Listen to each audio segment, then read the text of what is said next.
propose revisions that always seem to involve less respect for the rights of free nations and less freedom for the individual.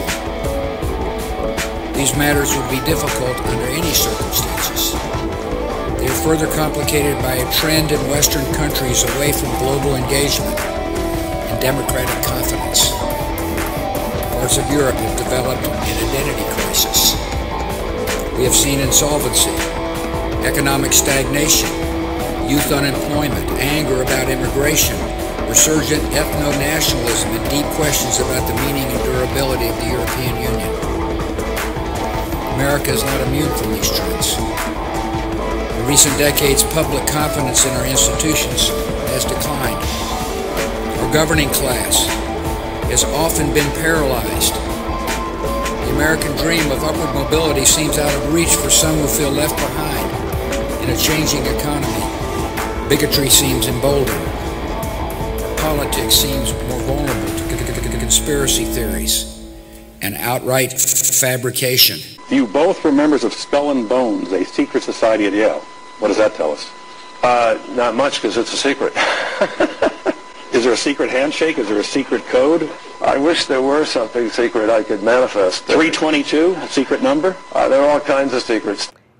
Now, as you may know, my running mate, Tim, is Catholic and went to Jesuit schools. And one of the things he and I have talked about is this idea from the Jesuits of the Magus, the more, the better.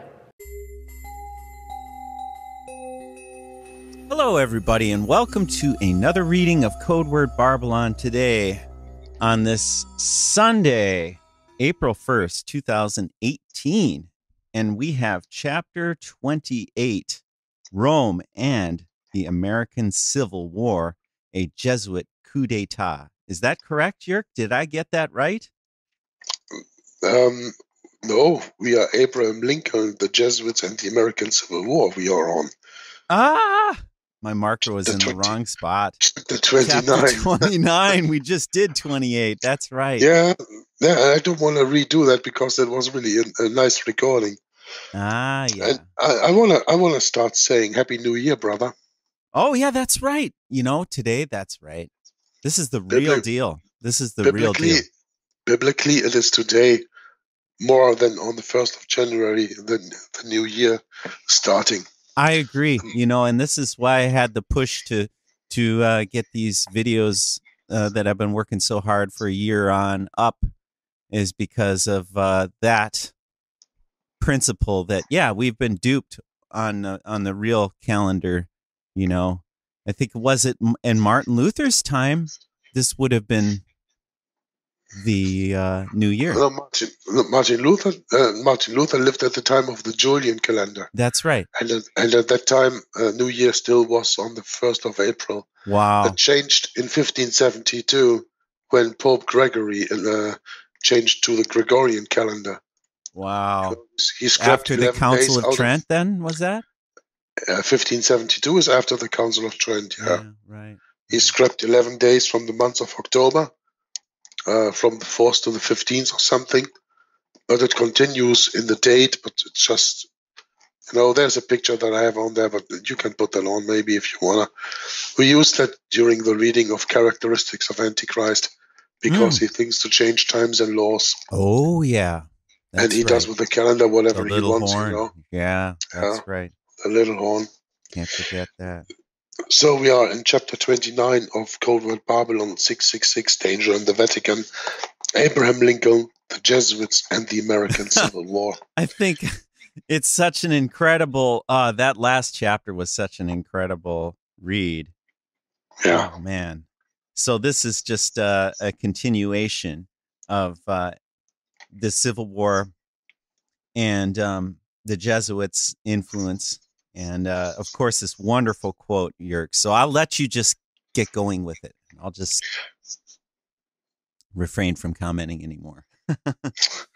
Oh, please comment whenever you feel so. This is why we're doing this together. Huh? I'll let you know. I hope that my voice comes over okay. It's good. Yeah, better than yesterday, brother. It's a little bit better than yesterday. Yeah, it is. But still, yeah, quite a bit better, actually. Okay. Anyway, so the chapter starts with a quote from Abraham Lincoln, 16th President of the United States.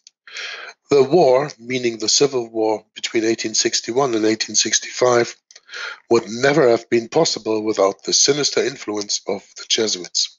Unquote. War. The opening shot of the Confederate Rebellion rang out on April 12, 1861. 1 month after Lincoln was proclaimed President of the United States, the 4th of March, 1861, wrote Charles Chiniquy.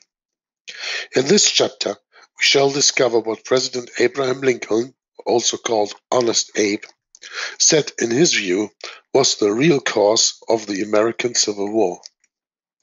1860, 20th of December, the state of South Carolina announced it would secede from the Union and become a separate republic.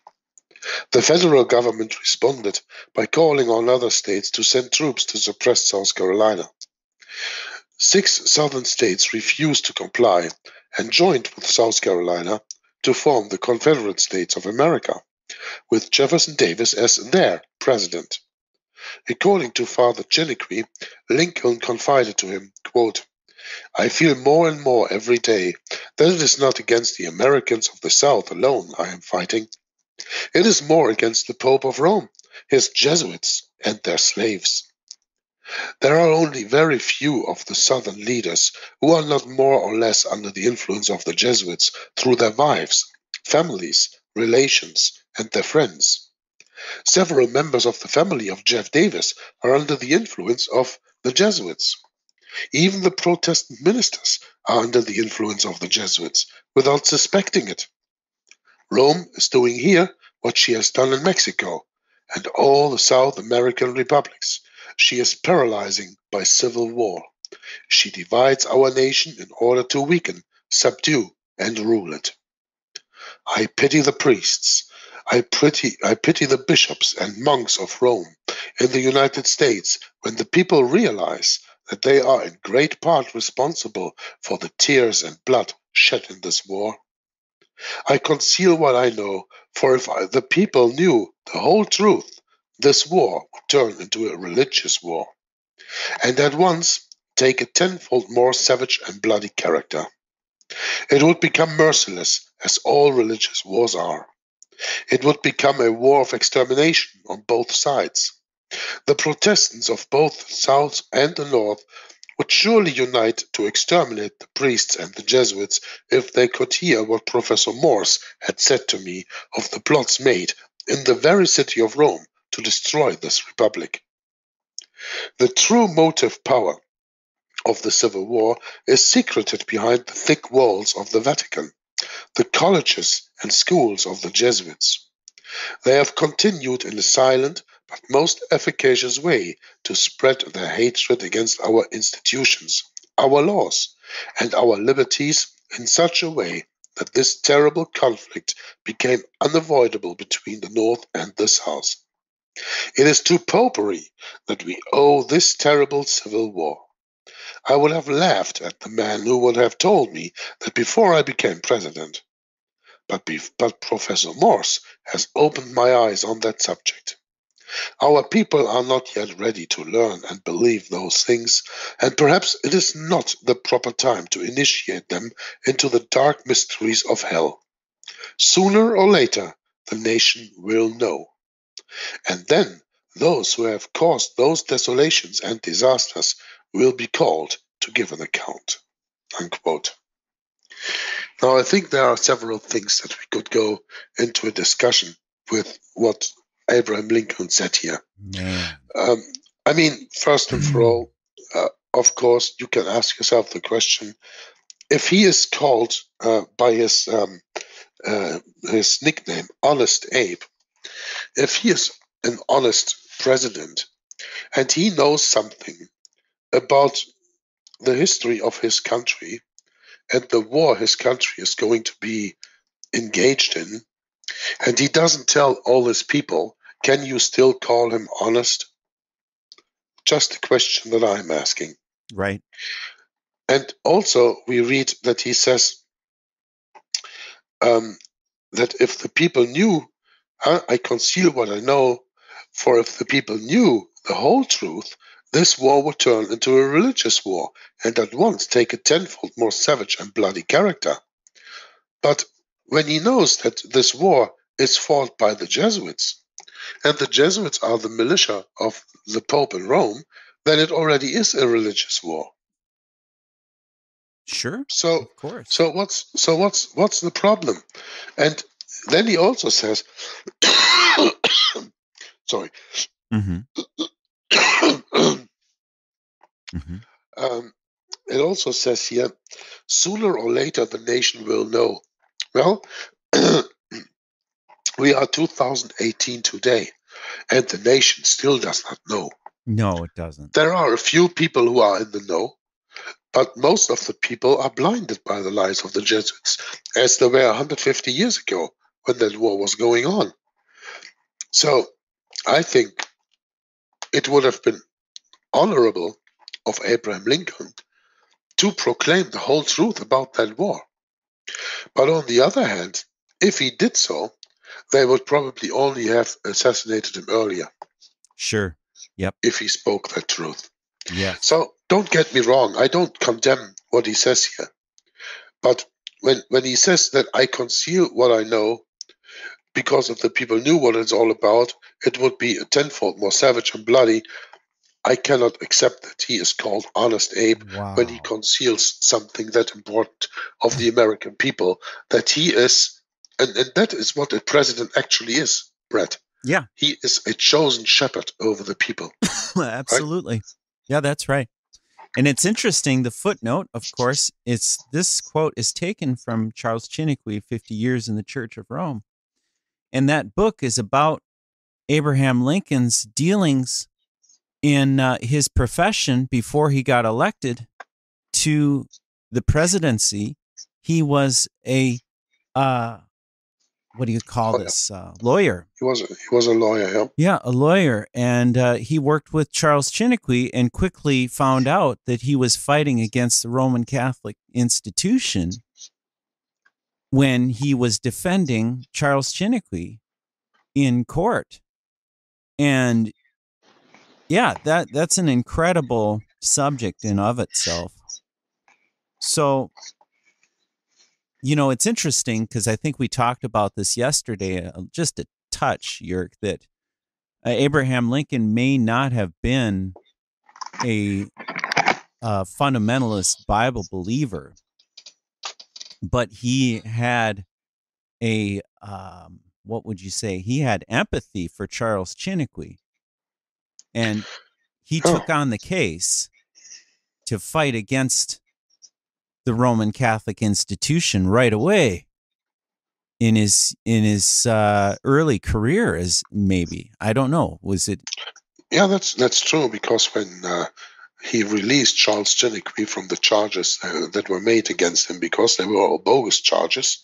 Yep. And Abraham Lincoln came up in the last minute with a witness that could not be destroyed, that absolutely revealed that Charles Chiniquy was innocent of all charges. Mm-hmm. And when they went down that courthouse, when they went down the steps, and Charles Chiniquy was very unhappy. And Abraham Lincoln asked him, well, I just pleaded you free. Why are you looking so unhappy? And he said, I'm not crying for me, I'm crying for you. Because when we were in that courtroom, I saw at least 12 Jesuits sitting there and looking at you, and they had your death sentence in their eyes. Whoa. Well, that's more or less the story about the correct quote, of course, you can get when you read Charles Chiniquy's 50 Years in the Church of Rome. Which is an incredible book, and I would recommend anyone to pick that book up and read it. And I have a copy myself, too. And absolutely. That is one of the most dear books to me, because it taps into this personal relationship between Abraham Lincoln and Charles Chiniquy, and it's such an incredible read, because you realize that, you know, those of us that have grown up with the Bible, and you know, Charles Chiniquy grew up with the Bible, and in the first chapters of that book, you read about how the church wanted to take that Bible from that family and burn it. Right? Yeah, I read that because I wanted to start the read. From Charles Chiniquy, the book in German. Yes. Because I got a German PDF on that. Yep. But the problem is that the translator, that is the Schlachter Company. Oh yes, you told me about this. Which also translated the Schlachter Bible, 1951 and 2000, into German. After the very first chapters, they left out a few chapters of the book because they said they don't want to start Roman bigotry. Yeah, that's right. And what's the use of reading a book that doesn't tell you the truth? That exposes what the Roman Catholic Church is, when you cannot even expose those things. Yeah. So I just did one reading of that book, and I said, sorry, if anybody wants to read that book, no problem, but I don't read a censored book like this. If ever I'm going to read it, it's probably in English. And in English, I haven't had the time to come to it yet. But as you just said, Brett, I also can just advise anybody to read that book. And most important is, that book, you can put the download link in the description box of this video so people can get it.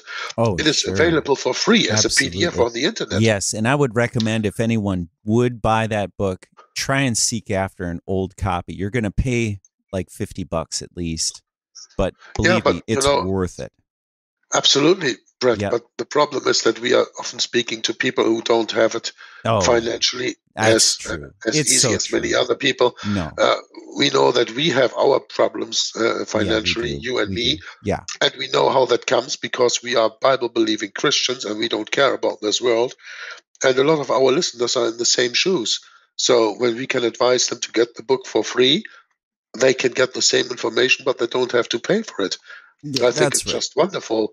I think it's just wonderful that the book is made public as a PDF on the internet, and that you can download it without any archive.org, I believe, Jörg, is where all of the really good old books are, the Protestant books. You can find them there in the search box at archive.org. Well, there are surely books on archive.org. But they're all over the place. Also other places. So yes, it doesn't matter where you get it from, as long as you can provide the link in the description box. People can download that book for free and can read all the quotes that P.D. Stewart makes in his book here about Charles. It's just like what you said, Jörg, in this digital age that we're living in. Sometimes people do make these translations or edits, and they take out offensive things, and they falsify the information. So it's kind of a hit or miss on the internet, and that's what troubles me. That's why I guess maybe that's my problem. I spend money on these old books, but at least we shouldn't go too far away with our discussion here about that point, but of course you are correct when you say a book that you have physically in your hand can nobody take away except they steal it from you. Yeah. A PDF, you don't know if you have the correct version on it. And when the internet is shut down, or you don't have the possibility to get access to the internet anymore because you don't want to share your fingerprints or iPrint or whatever to go on the internet, and you say you don't have the possibility anymore, if then you have the book lying, okay. But I'm just saying, because for the moment it is free, and you can get it for free. You can put it on an extra disc, and as long as you have a working computer where you can put that extra disc on, you will always have that, and you can read it with Adobe Reader. But it's a free program. So just really quickly, Jörg, is what's really interesting what's happening right now, because a lot of people are just getting rid of these old books. They don't want them. They don't want to read them. They don't want anyone else to read them, so they just get rid of them. And you can find them in the nooks and crannies of all over the place. You know? So, it takes a lot of effort to find them. Let's put it that way, you know. The point is, Brett, that overall, people don't value old books anymore. No, they don't. They don't. That is a little bit the misery that we are living in, because, Voltaire said already that in the 16th and 17th century, there were more than 6,000 books published on the Jesuits available on the market. 6,000 books in the 17th century. Man. How many do we have today? Man. Probably not even 10% of that. It's 400 years ago. Yeah, that's 400 years ago. It's a long time ago. Or even or 300 years. But, but these books are not available anymore. And why? Because the Roman Catholic Church got a hold of them. Because they were out of print. And because people didn't care for when they had them in their home to give them as a heritage to the next generation. Yeah, that's right, Yerk. You got it. So we'll move on. Yeah, I just couldn't help it. I just wanted to say it is not wrong to buy a book, but of course when you're hard on the money, and it's easy for you to get it as a PDF and you can download it and you have it electronically on your desktop on your computer. That's better than not having it at all. Exactly. Yep, that's right. It's good enough. It's a start. Huh? Yes. Yep. Make sure that you always have enough money that you have a Bible in your home. Yeah, that's right. That's the most important book to have. Yeah. That's for sure. So P.D. Stewart continues on the bottom of page 298, 93, sorry. Mm-hmm. Amazing stuff, these quotes. Truly thunderous. Yeah, I agree. But I think that, like I did in the little analysis that I did, that you really have to dig a little bit into that and analyze it. Why did he say these things? And I mean, just make up your own mind of that. I don't want to tell you what to think. Read it for yourselves. Listen to what I read here again, and then come to your own conclusions about Abraham Lincoln. But when you are a president of a country and you know of a conspiracy against your people and you don't warn them, in my eyes, that makes you a traitor. Yeah. Sorry. Mm-hmm. Rome, according to Lincoln, was the real instigator behind the Civil War. This lends weight to Professor Scarpi's charge that, quote, the Roman Catholic Church is a gigantic ecclesiastical conspiracy, unquote. I cite here another singularly stunning charge against the Jesuits by Charles Chiniquy, whom, I remind you, was a priest and faithful Catholic for over 50 years. Quote, yes, without Romanism, the last awful civil war would have been impossible. Jeff Davis would never have dared to attack the North had he not assurance from the Pope that the Jesuits, the bishops, the priests, and the whole people of the Church of Rome, under the name and mask of democracy, would help him. A Roman Catholic, General Beauregard, the man chosen to fire the first gun at Fort Sumter against the flag of liberty on the 12th of April 1861, the Pope of Rome was the only crowned prince of the world, of the whole world, so depraved as to publicly proclaim his president of a legitimate government, i.e. Jeff Davis. Now, the most important part of the sentence what I just read is the Jesuits, the bishops, the priests, and the whole people of the Church of Rome under the name and mask of democracy. Nothing changed between the time of this quote and today. Nope. Under the mask of democracy are hidden the Pope, the Antichrist, the Jesuits, the bishops, the priests, the whole quote-unquote shadow government with their bishoprics and with their dioceses all over the country. And that is hidden under the mask of democracy that they sell you. Mm-hmm. Well, the United States of America was not founded as a democracy. The United States of America was founded as a republic. There's a difference between a republic and a democracy. Oh, that's one incredible statement you just made, and that really cuts right to the bone, doesn't it? Yeah. That's really what's going on. And in that dedication that Charles Chiniquy wrote in that book, 50 Years in the Church of Rome, he mentions that fact that we have entered into a permanent political conspiracy. And it is not going to go. It's permanent. Yeah, listen, what is democracy? Democracy is the rule of 51% over 49%. So when you are unlucky to belong to the 49%, you are a big power in the country, but you don't have a voice. That's right. And that's only when democracy works, and it was supposed to be. Democracy, and I don't think that there are many people who know that, democracy eventually comes out of Egypt. But it was only working on a local level, on a little village or local level. Yeah? Right. It didn't work on a nationwide level. It wasn't supposed to work there. It's impossible. But they expanded that from this little mutual, or how do you say that, municipal, from this little municipal level, they blown it up to work on a national level. And it only works because they corrupted it.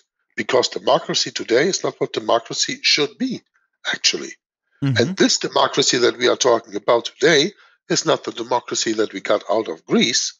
This is democracy that we got from the Jesuits.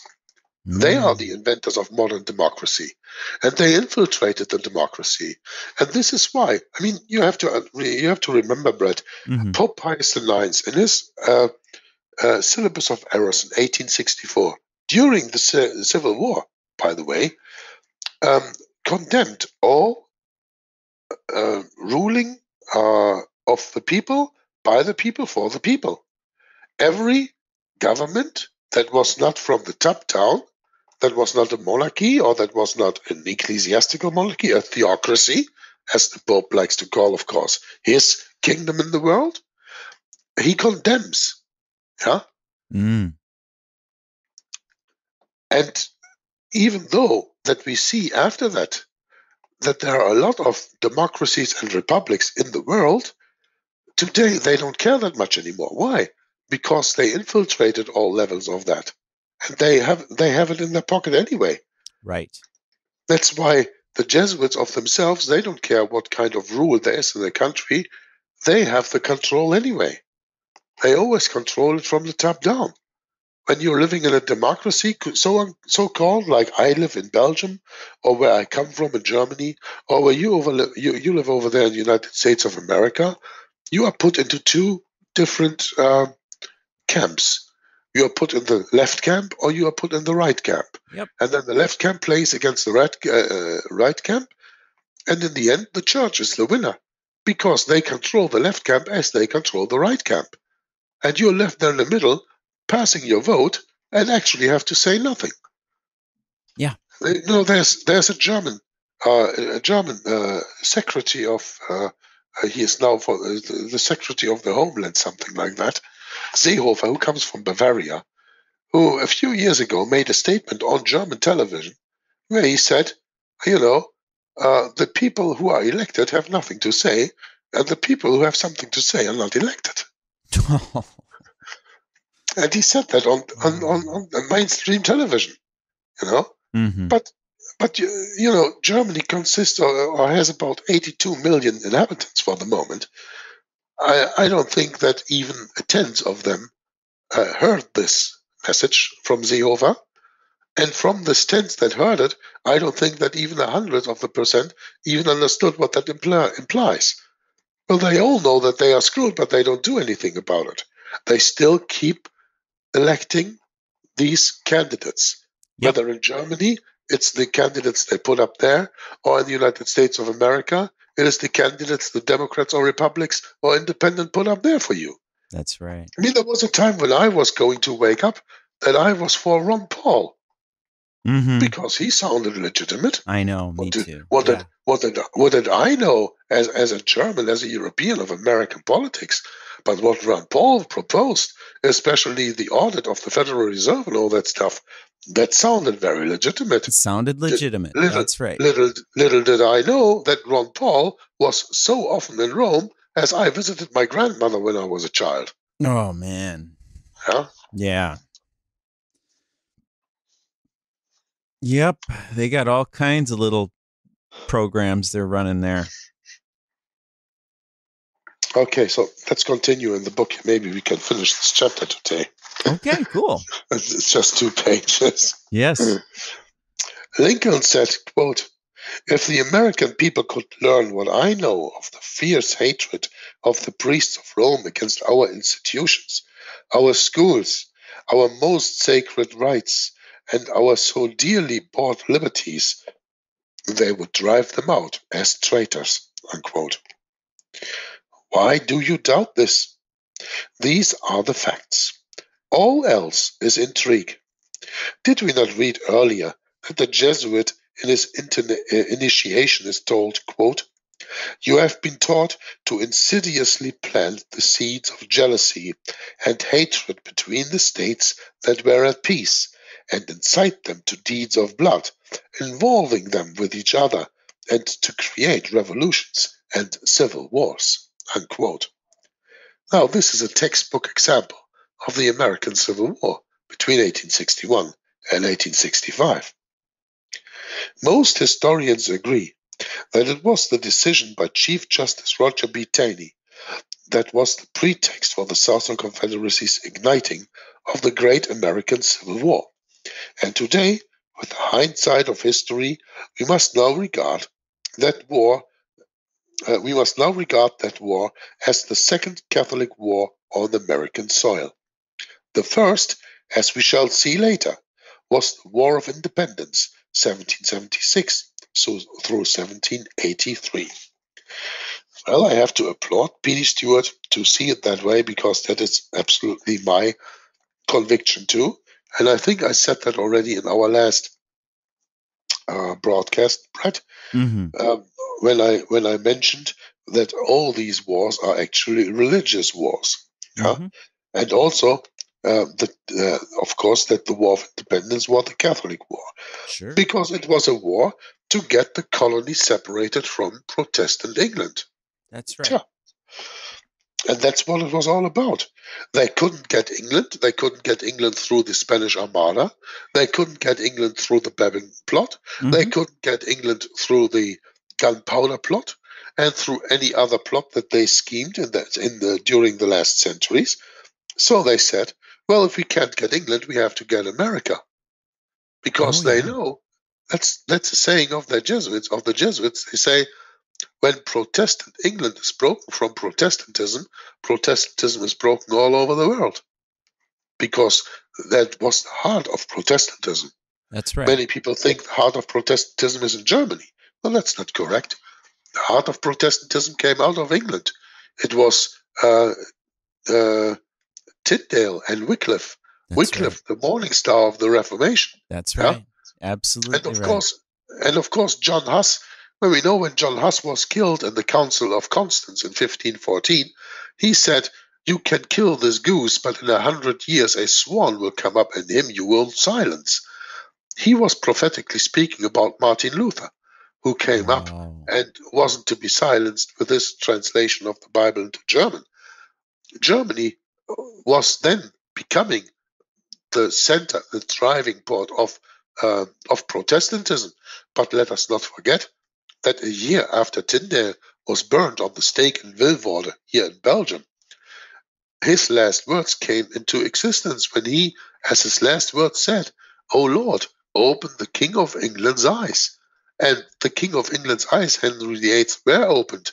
And 1 year after Tyndale suffered death here in Vilvoorde on the stake, Henry VIII put the English Bible in the churches. And people had all of a sudden access to the English Bible all over in England. But we don't have to make we are easily to make the mistake that we think that the English Anglican Church was full Protestant, 100%. No, they were not. The Anglican Church was, and therefore I dare you, read the Westminster Confession, and you will understand what I'm saying here right now. Then you will understand that the Anglican Church was just a Protestant church with a lot of Roman leaven left in there, and that's the same. And that's the same what you have with the Lutheran. Absolutely. Because Luther also had a lot of Roman leaven in him until the day he died. And of course, that church that is founded on him also has had a lot of Roman leaven in there. Just talking about child baptism. and about all that stuff. There are so many things that I could name right now, but that's for a completely different broadcast. The point is that we should understand that we are dealing here with a Roman Catholic war. And this is very important. When you refer to the American Civil War, don't refer to it as an American Civil War. Don't refer to it as a war between Americans, but refer to it as a war of the Roman Catholic Church against the American people, against the new-founded American nation. That's what it really was. Everything that the people achieved. That's what it really was. Yeah. I mean, call a spade a spade. Yeah, that's right. And this is what the author does here. Yeah?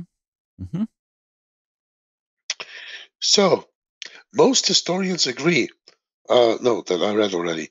In the Civil War of 1861 and 1865, it was Chief Justice Taney's egregious and calculating decision in the case of Dred Scott versus Sanford, which said that, quote, a Negro has not rights, unquote, that a white man is bound to respect, that caused President Lincoln to go on the war path, so to speak. This anti-slavery rhetoric was just the excuse the Roman Catholic general Pierre Beauregard needed to join with his brother Jefferson David and to fire to the Union's military at Fort Sumter. At that time, Chief Justice Taney, the highest judge on the U.S. Supreme Court, was not only a devout Roman Catholic, but according to Dr. Walsh in his book American Jesuits, Justice Taney was, quote, under the influence of the Jesuits most of his life. Yeah, and James J. Walsh, also, I think, a member of the Society of Jesus, a very important person because he was the founder of the Department of Foreign Affairs in Georgetown University, right? Or is that another Walsh? That's Edmund Walsh.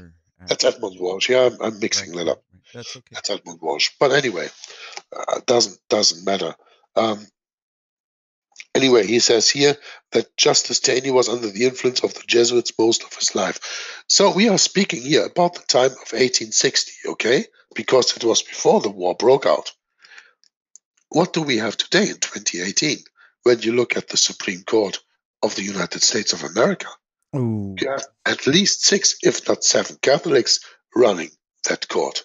Yeah, that's right. And you have at least 2 members who are members of the secret society Opus Dei. And you have at least 4 members, as far as I'm informed, that have relations to the Council on Foreign Relations, which is Jesuit founded. And Opus Dei is a secret society within the Jesuits. So that would make them even up to a maximum of 6 Jesuit controlled. And these guys are there to interpret your constitution that we learned in the chapter before isn't worth even the paper that is written on. No, don't laugh when I say that. Go back to the reading before on Codeword Barbelon that Brett and I recorded yesterday and listen to that again. And there, P.D. Stewart says it in his book, and he says it not because he wants to say it. He tells you that in quotes. That is source material that he said there. Okay?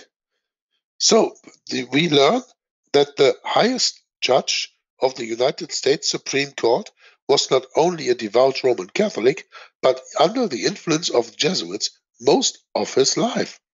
So we have here that President Lincoln goes on the quote-unquote war path because, which was said in the Dred Scott versus Sanford case, a Negro has not rights that a white man is bound to respect. And the white man doesn't have any rights that the Roman Catholic Church has to respect because the Roman Catholic Church is the one that gives out the rights in the first place. Pretty much. Yeah. So, let's continue. It is of significance, therefore, that today there are 5 Roman Catholic justices on the benches of the United States Supreme Court. At least 2 of them, like Chief Justice Taney, have been under the influence of the Jesuits for almost all of their lives, and who are almost certainly Jesuits themselves. These two justices hold adjunct professorships at the oldest and most renowned Jesuit university in America, Georgetown University.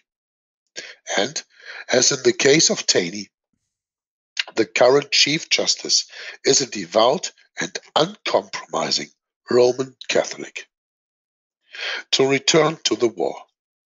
We know, too, that Jeff Davis, the Confederate president and the leader of the Southern Rebellion, had attended a Catholic college, the monastery of St. Thomas College, Bardstown, and sought to convert to Catholicism, eventually becoming a member of the Episcopal Church, a denomination which mirrors Rome's. Rome's involvement in, or rather her instigation of the American Civil War, is the best kept secret in American history. I would say it's the second best kept secret. Rome's involvement, or rather her instigation in the founding of the United States of America in the first place, is their best kept secret. Mm-hmm. And this must be the second best kept secret. It is a sad fact that most Americans are utterly unaware, and I would even add, and utterly ignorant of the role that the Jesuits of Rome played in the most costly war ever in their country's history, a war that, quote, cost more than 500,000 of the most heroic sons of America to fall on the fields of carnage, unquote. We hope that the reader will agree that no further evidence is needed of Rome's agency in the Confederate rebellion. Now, I think it was about 600,000 people that died in the war. As far as I know, it is only the Anabaptists that absolutely were on a Pacific railway.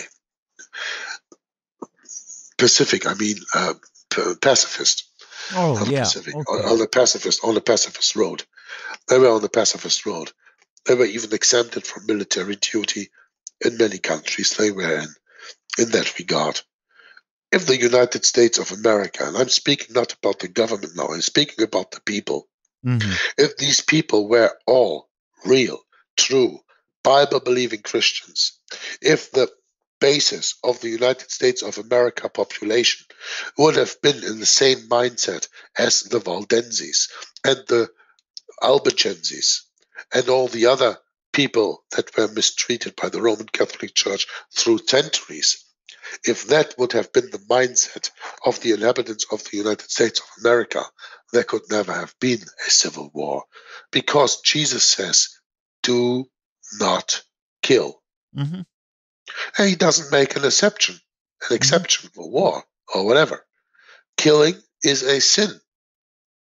And when you go to war and you pull up your gun and you shoot at somebody on the other side, you take into account that that person can be hurt, even hurt to death. And you are responsible for that. So you are sinning when you go to war. I mean... Yeah, that's right. I agree. Listen, Brett, I really don't want to sound anti-American, but we have to understand that people are always willing to make compromises in this regard. I'm Christian, yeah, but I go to war. What kind of a Christian are you then? And it's nothing against Americans, we have that in other countries too. I say that to every people who say that they are Christian and then producing bombs and guns and machine guns and mines and tanks and ships and planes to kill other people. I say that to everyone. But how can you say from yourself you are a Christian and then join the military to go and be educated to kill other people? That's not Christian. You shouldn't make these... Oh, my voice is really going away now. You really should not make these compromises.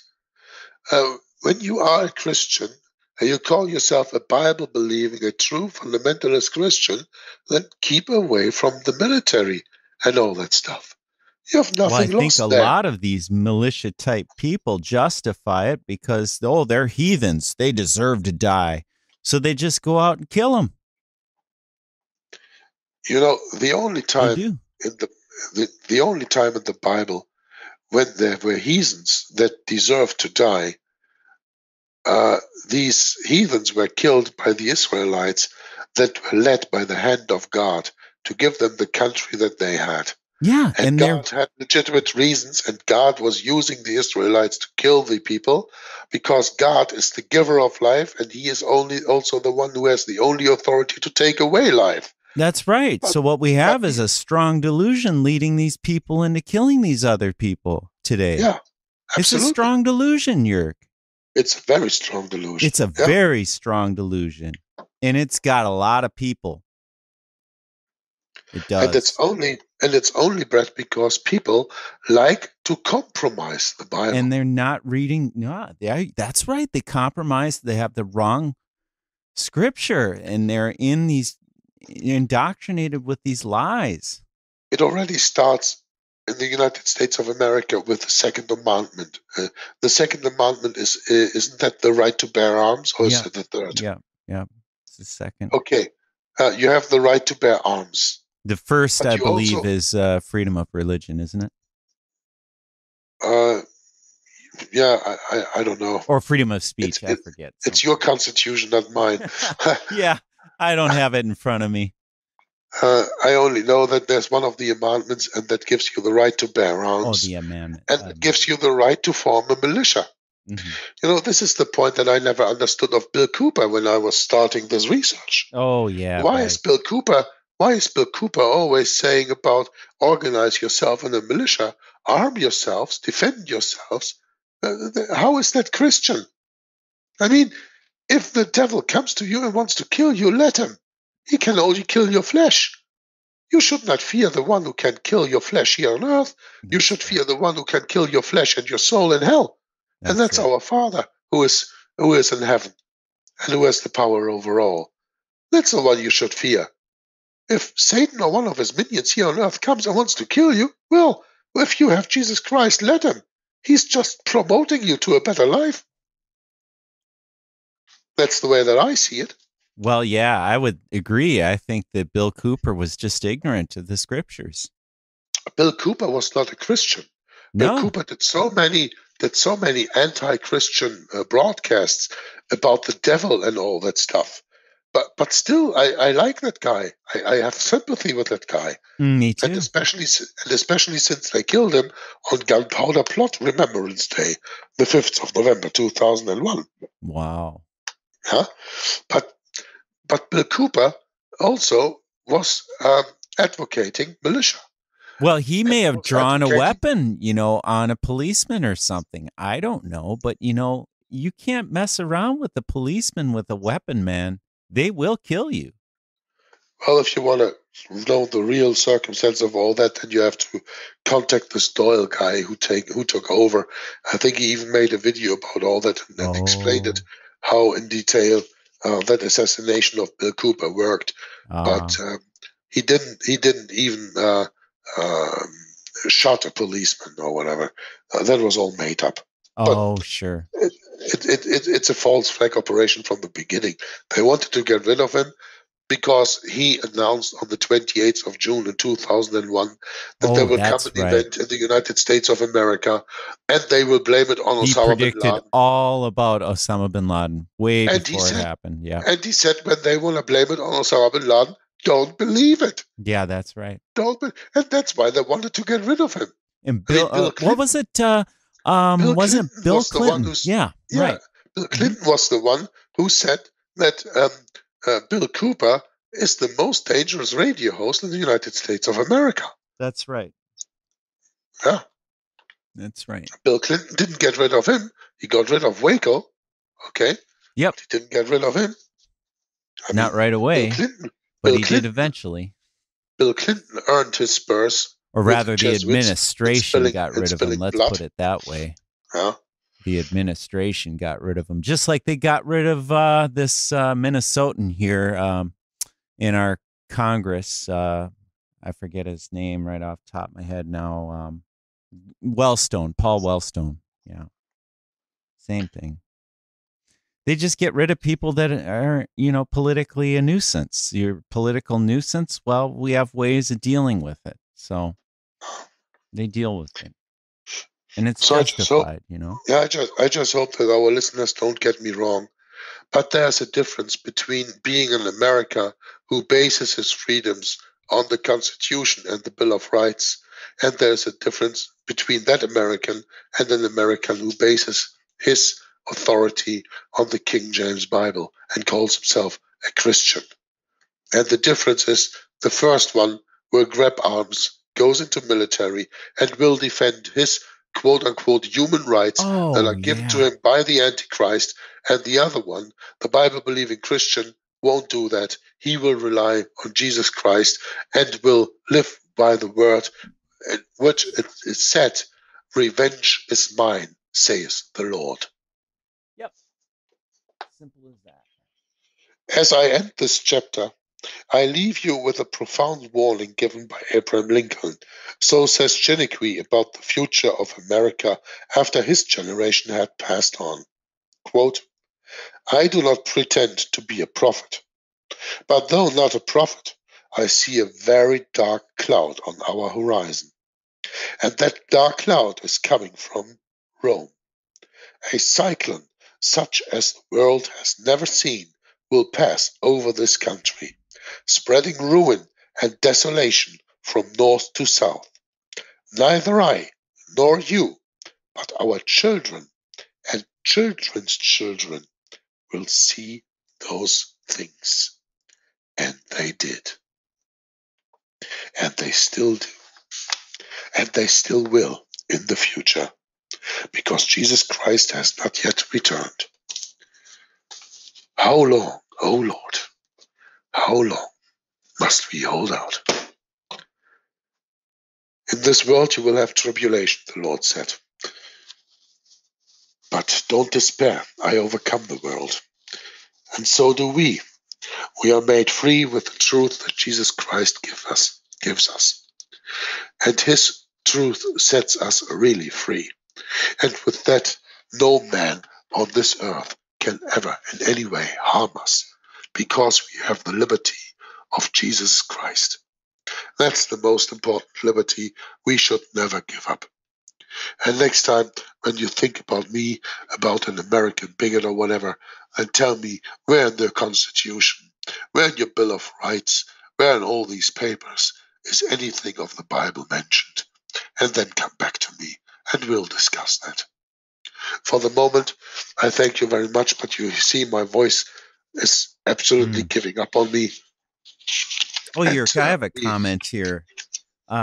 This last quote you read from Charles Chiniquy is, of course, from here in the footnote. It says that the revisers of history seek to dispute that Lincoln ever said this. Excuse me. The revisers of history seek to dispute that Lincoln ever said this and allege that Father Chiniquy simply made the whole thing up.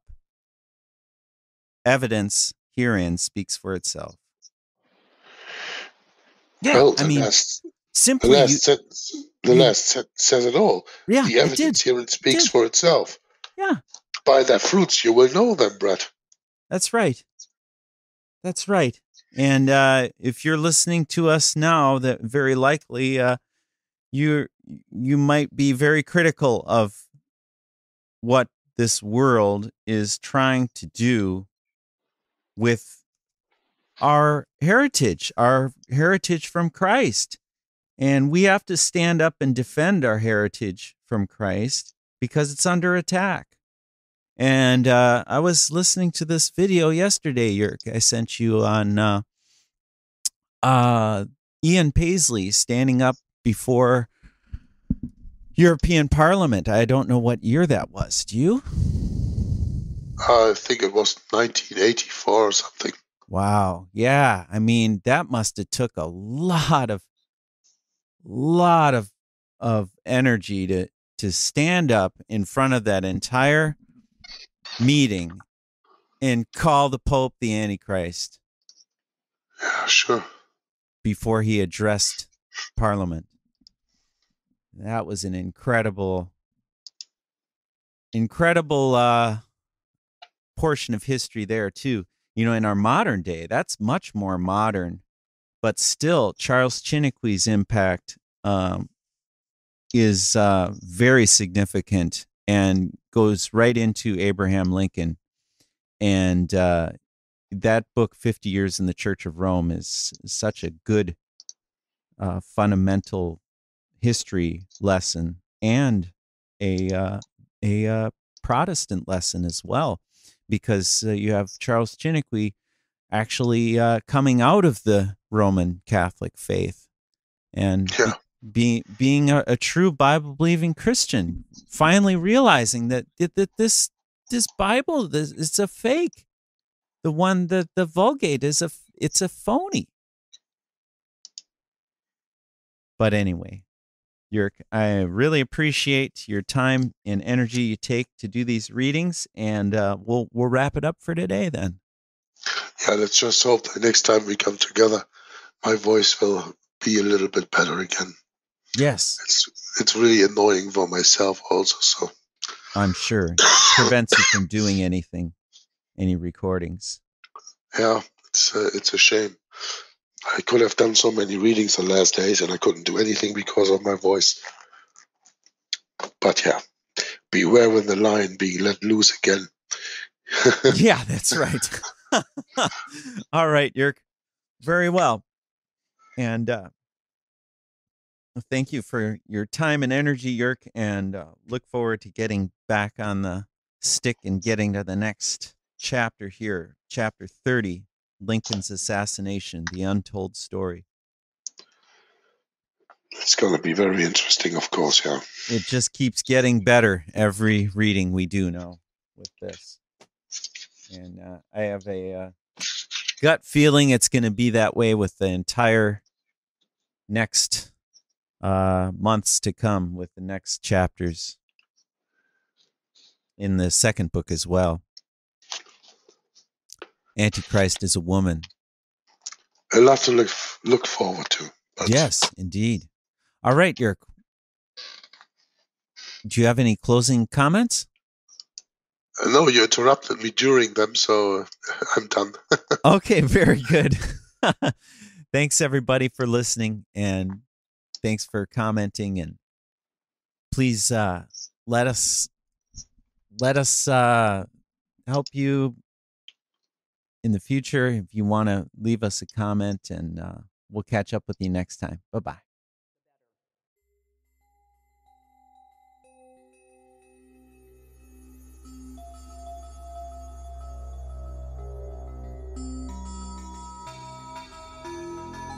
That for the first time in human history, for the first time in all of human history, almost all of mankind is politically awake. And these new and old major powers face still yet another novel reality, in some respects unprecedented. And it is that while the lethality of their power is greater than ever, their capacity to impose control over the politically awakened masses of the world is at a historical low.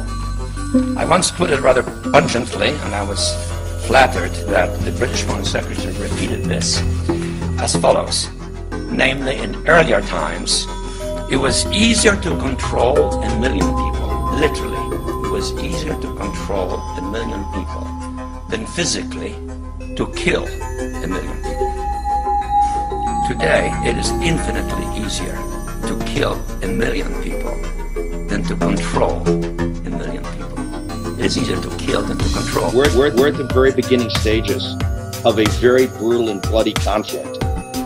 And I believe that we've come horribly off track in the years since the fall of the Soviet Union. And we're starting now in the 21st century, which I believe strongly is a crisis both of our church, a crisis of our faith, a crisis of the West, and a crisis of capitalism. His son Jesus is here in our midst. His bride, the church, is honored to host an event affirming the dignity of the human person and the sacredness of all human life. I think Russia is no longer a communist state, first of all. That's very important to realize. It hasn't yet defined itself, however, effectively as a democracy. It is still uncertain. We're at the very beginning stages of a very brutal and bloody conflict, of which if the people in this room and the people in the church do not bind together and really form what I feel is an aspect of the church militant, if the people in this room and the people in the church do not bind together and really form what I feel is an aspect of the church militant, to really be able to not just stand with our beliefs, but to fight for our beliefs against this new barbarity that's starting, that we will literally eradicate everything that we've been bequeathed over the last 2,025 years. You didn't mention the president by name, but it was hard not to conclude that that's who you were referring to. Is that fair? I was certainly referring to the threats that we are now facing with this stated goals of this administration, which would upset the last 70 years of a new world order which was established after World War II. 70 years based on human rights, respect for the law, free trade, all of the things, aspects of this world order that took place after one of the most horrific, terrible wars in history, and I'm for maintaining it. We are grateful to be citizens of one nation under God, who acclaim this evening that in God we trust. Bless our two candidates, our benefactors, and those whom the L. Smith Foundation has been honored to serve for 7 decades. Guide us safely home, both this evening and for all eternity, through Christ our Lord. Amen.